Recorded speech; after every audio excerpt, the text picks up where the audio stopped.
this alien's strengths or weaknesses. You barely scratched the surface of its potential. Yeah, so what makes you such an expert? It took longer than I thought it would, but we got something of substance in the end, people. This week's episode gives us a little more regarding the villain of the series, an insight into who else is looking for the Omnitrix, and takes us to the Old West in a sense where we get some training and information regarding the Watch. 8 + 2 = 5. 10 after 8. I'm gifted in other ways. We open up with this one witnessing a display of skills from various bounty hunters, contracted by a still injured Vilgax to find the Omnitrix and bring it back to him. We have Crab, 66, and Tetrax, though none of them are named in this episode just yet. We cut to Ben, who's out training on a makeshift assault course set up by Max to try and hone his abilities as Diamond Head, though Max reminds him that if he keeps trying to muscle his way through situations, he will never truly succeed.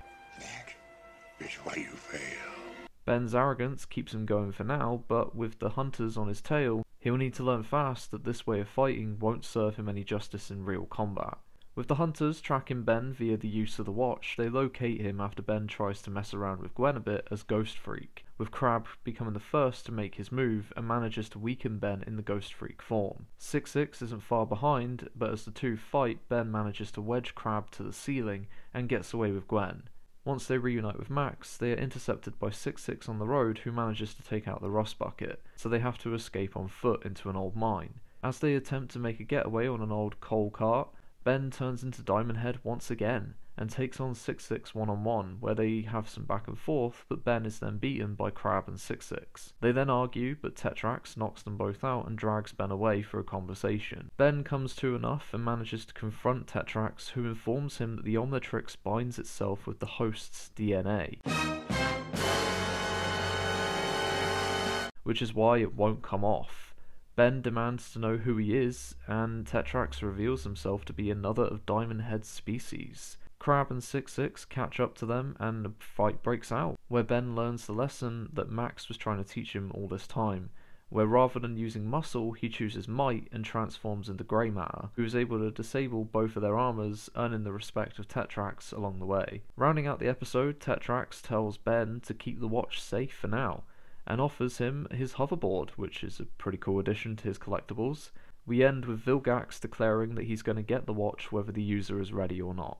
This episode is about restraint, essentially, where we see Max trying to teach Ben to exercise some, to become more capable as a fighter, but he keeps rushing into action against the hunters, and seeing their rash decisions later used against him, he actually learns that it is the better tactic to use his mind rather than his muscle. It's only when he chooses to use grey matter that he succeeds in the fight. Right now, Diamond Head is too clunky, and Ben hasn't refined his abilities enough with him, and Ghost Freak was tied up within seconds of trying to confront Crab, so grey matter was a logical decision. Also, by doing this, he earned the respect of a new ally, who, if you're wondering, does appear throughout the rest of the show and spin-offs from Ben 10. To see more aliens was interesting as you start to collect an idea of how vast the universe actually is in this one. And it always left me with a question that some of these aliens that Ben encounters, is it possible for them to be on the watch as well? And for Ben to see that Diamond Head isn't the only version of that species should clue him and the audience in to where these aliens come from, something of which is explored throughout the rest of the Ben 10 lore. The setting itself as an old western mining town was awesome, and a good battleground for these individuals to draw their arms and take a shot at each other.